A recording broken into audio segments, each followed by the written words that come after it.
Venga. Bueno, muchas gracias a todos por venir a esta rueda de prensa. En primer lugar voy a comunicar yo los dos puntos del Pleno, en este caso la modificación de la tasa de basuras, que por normativa nacional nos obliga a hacerlo, y la bonificación del SEPE. Y posteriormente mis compañeros también comentarán sus puntos.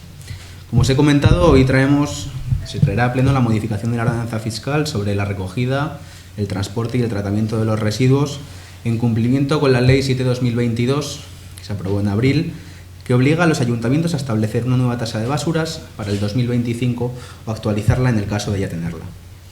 Quiero dejar bastante claro que esta normativa no solo afecta a la ciudad de Calahorra, sino a todos los ayuntamientos de todo el territorio español. Como ya he comentado, es una normativa nacional que transcribe una normativa europea y el plazo máximo para ponerla en funcionamiento es abril del 2025. Al ser una tasa anual, debe estar vigente el 1 de enero del año que se plantee. Por lo tanto, este es el pleno para que pueda entrar en funcionamiento. La norma requiere que estos ciudadanos paguen no solamente por el volumen de residuos que generen, es decir, debe ir en relación con la generación de residuos, sino que también debe cubrir el coste total de los servicios. Es decir, el coste del contrato debe ser repercutido a todos los ciudadanos a través de esta normativa europea. Obviamente, esto representa un cambio profundo en el régimen jurídico, ya que no solo hay que establecer unas tarifas por el volumen, sino que también deben cubrir la totalidad de los costos. Actualmente, el coste del servicio de la recogida de basuras asciende a 1.425.140,47 euros, entre costes directos e indirectos. La recaudación total, en cambio, llega hasta los 721.277 euros. Y la nueva orden del Gobierno de Sánchez, la cual vende bajo el principio de quien contamina paga, nos obligará a aumentar la recaudación en casi un 98% y de esta forma cubrir el servicio de recogida y de tratamiento de residuos. Es decir, gracias al gobierno del Partido Socialista, los domicilios calahorritanos pagarán de media casi un 80% más en la tasa de recogida de basuras.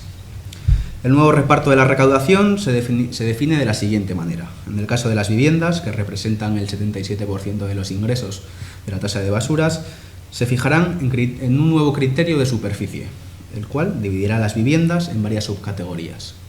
La primera subcategoría, con viviendas más pequeñas hasta los 50 metros, tendrán un incremento del 40% en la tarifa actual. La mayoría de las viviendas de entre 50 y 100 metros verán un aumento del 62%. Las viviendas con una superficie mayor, es decir, a partir de 100 metros y con un tope de 150 metros, el incremento alcanzará el 85%. Y a partir de ahí, el tramo más alto, en el que las viviendas tienen una superficie de más de 150 metros, que verán un incremento del 108%. Las cuotas resultantes, para no hablar solamente en porcentajes, serán de 70 euros, 81,30, 92,85 y 104,11 en el último de los tramos. En el caso de los comercios y de las actividades económicas, el criterio dependerá del tipo de actividad, tal y como se hace ahora. Sí que es verdad que se ha abierto un poco más el abanico en el desglose de las tarifas, pero sigue teniendo el mismo coeficiente de ponderación y el mismo incremento, excepto en los supermercados con una superficie mayor a los 2.000 metros cuadrados. Las bonificaciones actuales también se mantendrán, incluyendo un descuento del 50% para personas mayores de 65 años y también para quienes inicien actividades económicas. Esta medida, que obedece a un mandato nacional, como hemos dicho, responde a la obligación impuesta a los ayuntamientos de ajustar sus ingresos para cubrir completamente el servicio de gestión de residuos. No se trata de un basurazo del gobierno de Arceiz, sino de un hachazo fiscal del gobierno central, un gobierno que presume de progresista y de defensor, pero que en la práctica ha impuesto un total de 69 subidas de impuestos en lo que lleva gobernando. No todo iban a ser malas noticias. El segundo punto que llevaremos al Pleno será la modificación de la actual ordenanza del Sistema Especial de Pagos a la Carta, o comúnmente llamado el SEPE. Este permite a todos los contribuyentes dividir la suma total de sus impuestos en 3, 5 o incluso 9 plazos. Esta medida obviamente da más libertad a los vecinos para que paguen los tributos de una forma más flexible y adaptada a sus necesidades económicas domésticas. En esta modalidad se incluye el IBI, se incluye también el IAE, el impuesto de actividades económicas, el impuesto sobre los vehículos, la tasa de vados y también la tasa de basuras que acabamos de comentar, permitiendo de esta forma, como hemos mencionado, dividir el pago en 3, 5 e incluso 9 cuotas. Los meses de cobro de las cuotas para la modalidad de 3 plazos son marzo, julio y noviembre. En el caso de los 5, de los 5 plazos serían marzo, mayo, julio, septiembre y noviembre. Y en el caso de los 9 plazos serían cobros mensuales desde marzo hasta noviembre. Con la suscripción al sistema especial de pagos, el famoso SEP que estamos comentando, todos los tributos periódicos serán incluidos en este SEP y también tendrán que ser todos, absolutamente todos, domiciliados. Para que los ciudadanos se beneficien de esta medida, ampliaremos al 5% la bonificación actual, así con un máximo de 500 euros. Esta modificación confirma la voluntad del Gobierno de reducir los impuestos y de facilitar todas las gestiones y de reducir dentro de nuestras posibilidades los trámites con la Administración. Para nosotros es muy importante que el dinero esté en los bolsillos de los calagurritanos, como ya hemos comentado varias veces, y se ha puesto en manifiesto con la bajada del IBI, las bonificaciones en el ICIO, la modificación de la tasa de plusvalías y ahora la bonificación del sistema especial de pagos. Para nosotros es muy importante, como decimos, que el dinero se quede en los bolsillos de los calagurritanos. Esta sí que está en nuestras manos, es una ordenanza que sí que podemos modificar y que no viene impuesta por un gobierno central. Sí que recordamos la importancia de hacer la solicitud para entrar en el sistema especial de pagos antes del 31 de diciembre, ya que esta tiene que coincidir con el año natural. Por lo tanto, a partir de este momento y a partir de la aprobación y la publicación de esta modificación de la ordenanza, los ciudadanos tendrán hasta el 31 de diciembre para poder solicitar su adhesión al sistema especial de pagos y ya mismo obtener las bonificaciones a partir del año 2025. El sistema especial de pagos tendrá validez por tiempo indefinido mientras no haya voluntad por parte del contribuyente de que esto no sea así y mientras se satisfagan todas las cuotas. Así que hay que recordar que cuando se realice el impago de 2 cuotas seguidas, automáticamente se excluirá a los ciudadanos del SEP. Muchas gracias.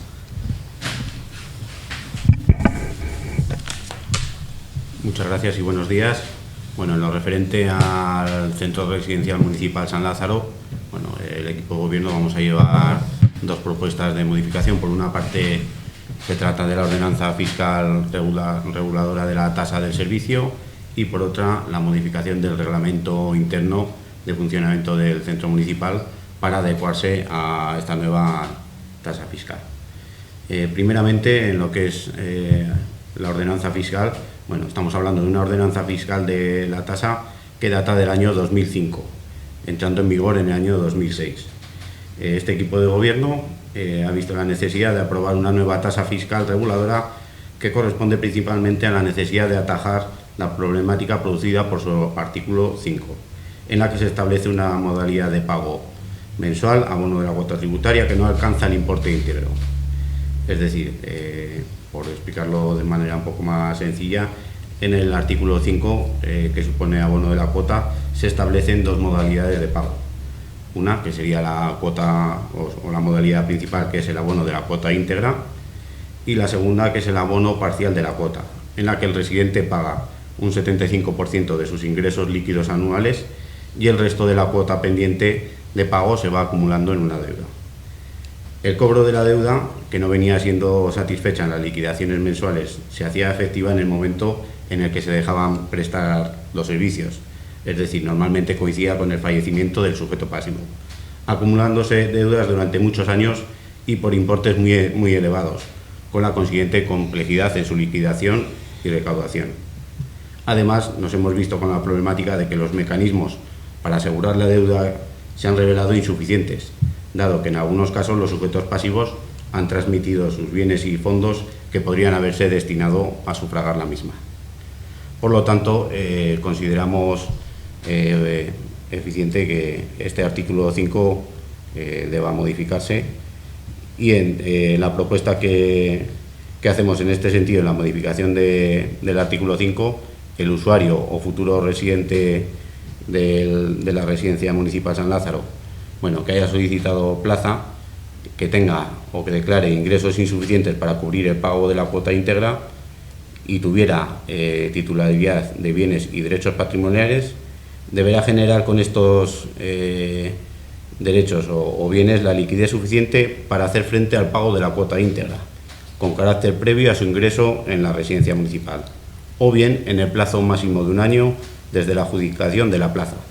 Es decir, tiene la libertad de elegir la opción que más le convenga para obtener la liquidez suficiente para hacer frente al pago de la cuota.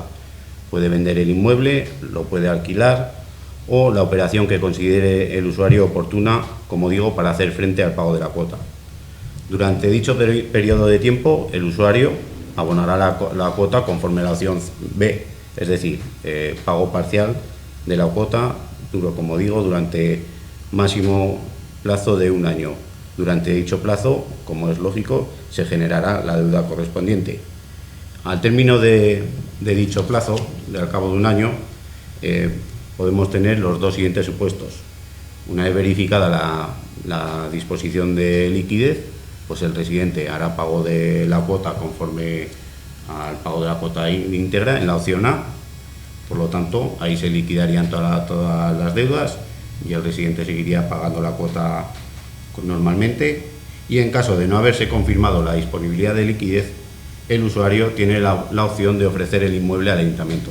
Es decir, el ayuntamiento le ofrece la posibilidad de, en caso de que no haya vendido ese bien inmueble, pues a precio de mercado el ayuntamiento se haría cargo de ese bien inmueble y bueno, y con eso pues se cubriría parte de la deuda generada.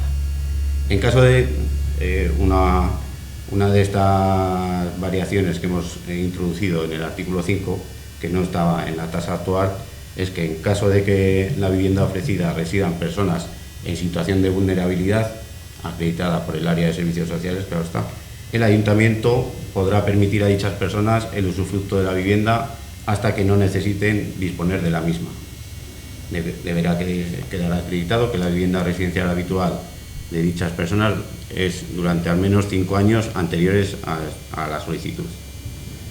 Otra de las modificaciones que establece este artículo 5 es que las viviendas e inmuebles adquiridos conforme al apartado anterior, es decir, con el ofrecimiento o la adquisición por parte del ayuntamiento del bien al residente, ¿no?, serán destinados a fines sociales de interés municipal. Por lo tanto, queda claro que el interés en ningún momento del ayuntamiento es el hacer caja con estas operaciones, sino que se destinan a un interés municipal y a un interés social. Por último, también se modifica el artículo 7 sobre la documentación económica justificativa que deben presentar los solicitantes, que consideramos que se debe establecer en el reglamento interno de funcionamiento. Si les parece bien, pasamos también al punto de la modificación del reglamento interno, que se basa principalmente en los artículos 13 y 15.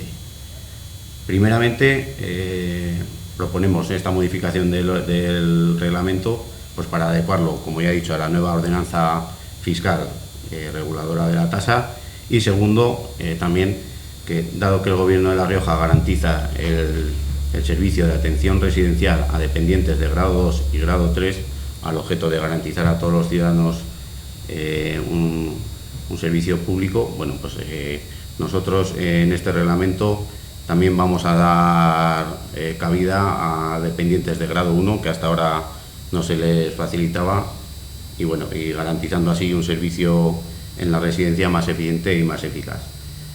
Siempre, claro, la certificación médica emitida de grado 1, bueno, va a ser precisa siempre que el porcentaje inferior al 15% de las residentes con dependencia de grado 2 o grado 3 se cumpla en San Lázaro. Hay que tener en cuenta que la residencia municipal, estamos hablando de una residencia para válidos.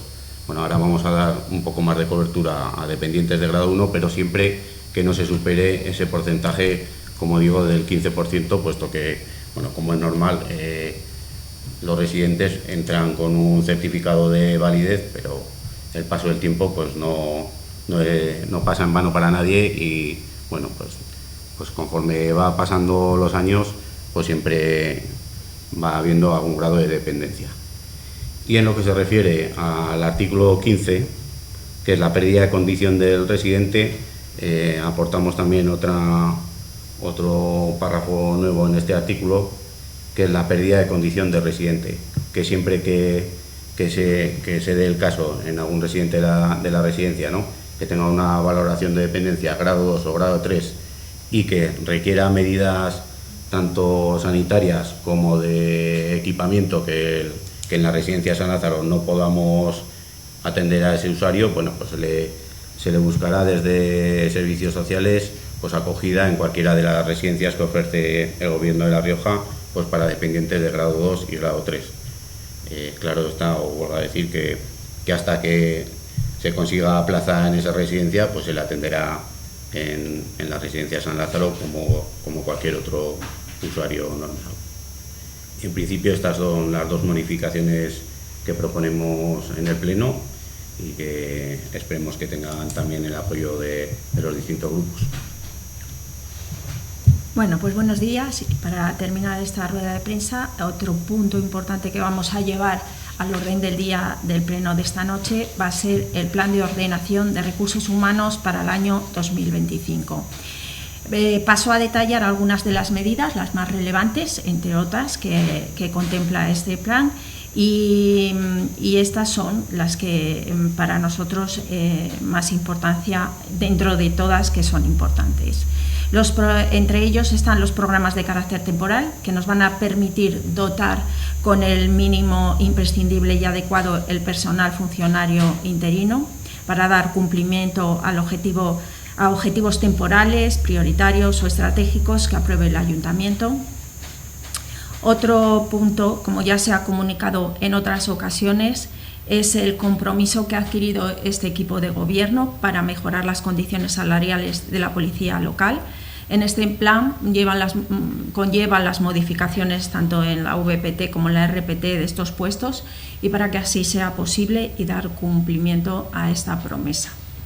También se va a crear una plaza de técnico de gestión, responsable de estadística y participación ciudadana, para reforzar el servicio de la OAC, tan importante para el Ayuntamiento, con una dirección próxima, constante, y hacer que esta entidad sea ágil, eficiente, al servicio del ciudadano. Y otra de las medidas también importantes es el desdoblamiento de la dirección de los servicios del archivo y biblioteca, respondiendo a que son perfiles diferentes y visto que cada servicio tiene diferentes necesidades.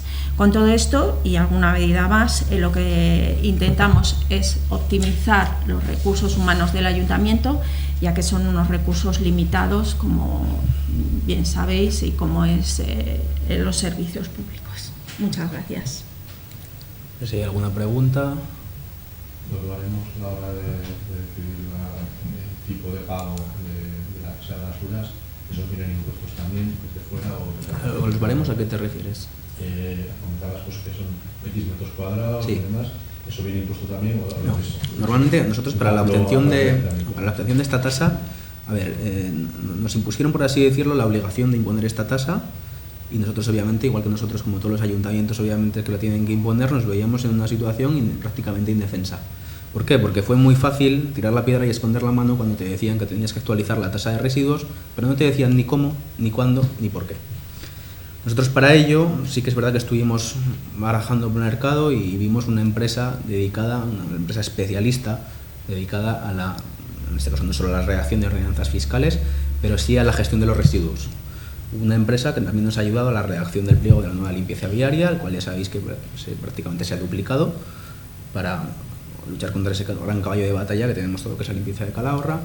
Y él, junto con nosotros, tras varias reuniones y tras 5, 6, 7 meses de elaboración de la nueva ordenanza, se llegó a la conclusión de, establecer la medida, que sería la medida de la superficie, porque había otras que eran posibles de estudiar, pero esta era la más fácil, lo primero, la más sencilla de aplicar, entre comillas, pero sí que es la más real, que al final era lo que nos interesaba.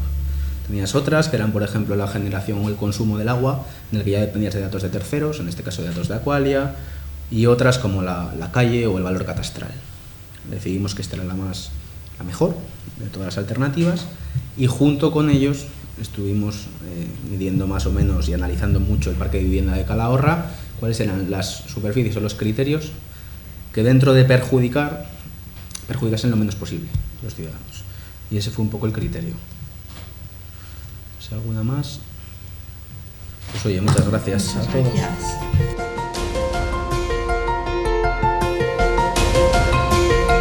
Información ofrecida por La Noticia. Visítanos en lanoticia.es.